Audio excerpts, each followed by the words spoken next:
Hi, I'm Maisie and this is CCN's Weekly News 5 at 5, September 17th. The Central Coast has recorded 339 local cases of COVID-19 since the start of the current outbreak, with this number expected to rise. This week alone, the region recorded over 100 new cases and dozens of new potential exposure sites from right across the coast. A full list of these sites can be found on the New South Wales Health website. And CCN can confirm that a local woman in her 20s died yesterday at Gosford Hospital after testing positive to COVID-19.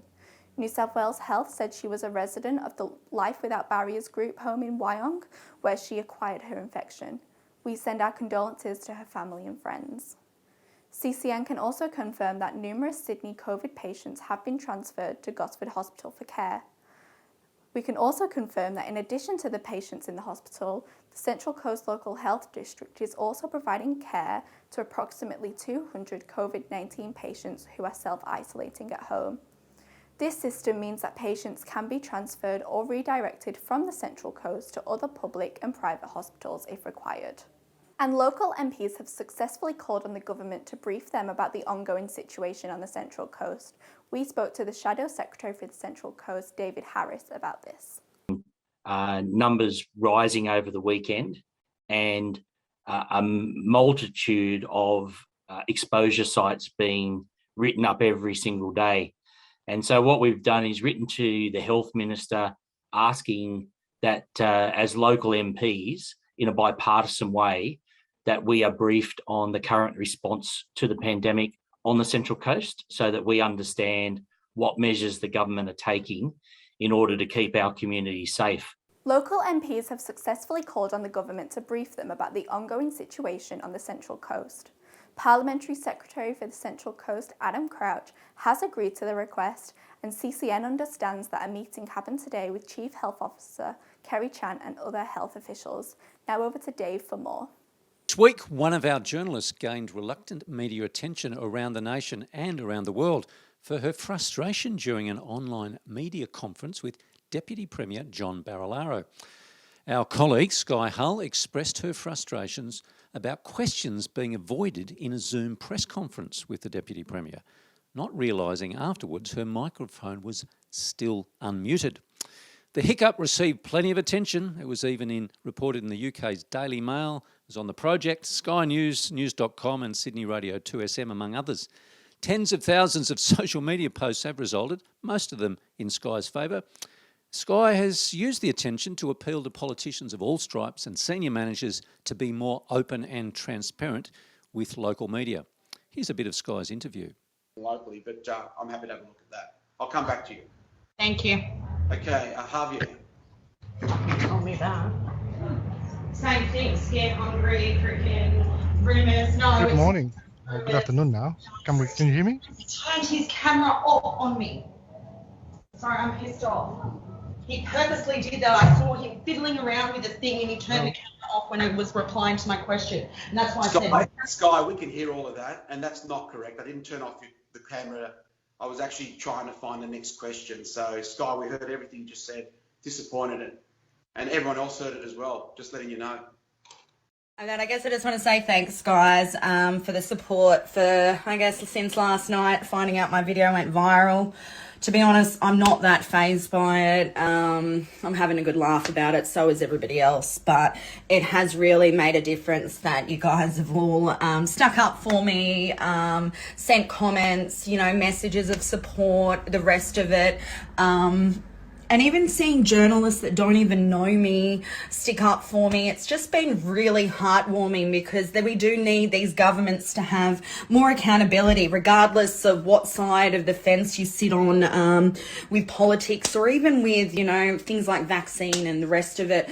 We just need that transparent information. And I was pushing more the point that if myself as a journalist can't get it, then who can? And disturbingly, Facebook ruling and the High Court of Australia has made a landmark decision that will have a substantial impact on organisations that publish the news, including CCN.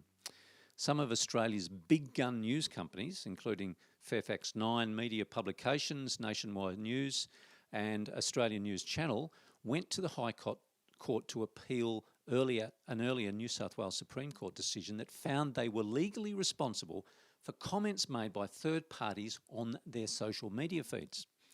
CCN, for instance, is considering switching off the ability for members of the public to comment on social media posts, mainly because we don't have the resources to scrutinise every single public comment and to make sure none of it's defamatory. Though we are committed to online comments and will be allowing comments on our website directly. And Council said it had commenced proactive patrols in nature reserves for unauthorised bike, jump and track builds, with every report assessed by staff for its risk before determining the next steps. The mountain bike community is asking Council to formalise the arrangements by setting off areas that can be used for more adventurous forms of mountain biking. We await a decision on this growing area of conflict across the region. Bus drivers have banded together and launched a community petition to support the Central Coast's own iconic red bus service, which Transport for New South Wales suddenly is putting out to open tender. The Central Coast-based company has operated several bus routes locally for over 80 years, and CCN understands management is trying to negotiate with Transport for New South Wales to simply extend the contract. And look at Lake Garda in northern Italy, a stone's throw away from fair Verona, where Gosford Sailing Club alumni and gold medalist Tom Slingsby has sailed comfortably to victory in the 2021 Moth World Championships. The 6-day event from September 2 to 7 involved 140 plus athletes from 20 nations, but it was Aussies from the coast who were quick to steal the show. Slingsby retained his 2019 trophy after winning 13 of 14 races, with Olympic sailor from Newcastle, Ian Jensen, coming second, and Lake Macquarie's Kyle Langford in fourth place. Here's what Slingsby had to say. It's been amazing for me, and honestly it's probably the best regatta I think I've ever sailed. I started well. When the wind got light and you had to stay on the foils, I was able to sort of sail really well and avoid the traffic and stay on the foils. Light airs isn't usually my strong point, so we had a lot of light races and I was able to do well in those. So for me it's really satisfying. I feel like I sailed really well, and it's a regatta I'll remember for a long time. And the FFA Cup round of 32 will get underway tonight with Brisbane Roar taking on Queensland Peninsula Power. The matchup between the Central Coast Mariners and Blacktown City has been confirmed. Not yet scheduled, but likely to go ahead late October or early November, subject to COVID-19 regulations and vaccination roadmaps. Blacktown City were leading the National Premier League New South Wales prior to its recent suspension, and will therefore certainly be looking to win this game. So the Mariners are going to have to be on their game right up there to get through the next round. And Harry's Weather is back again, this time from the back streets of Gosford again. Find him on CCN's TikTok for a full report. I'm Harry Mulholland and welcome to Central Coast Newspaper's Weekend Weather Update. Starting out on the coast, it's going to be a beautiful weekend, although there's a slight chance of rain on Saturday, with highs reaching 25 with a low of 11, 23 with a low of 9 on Sunday.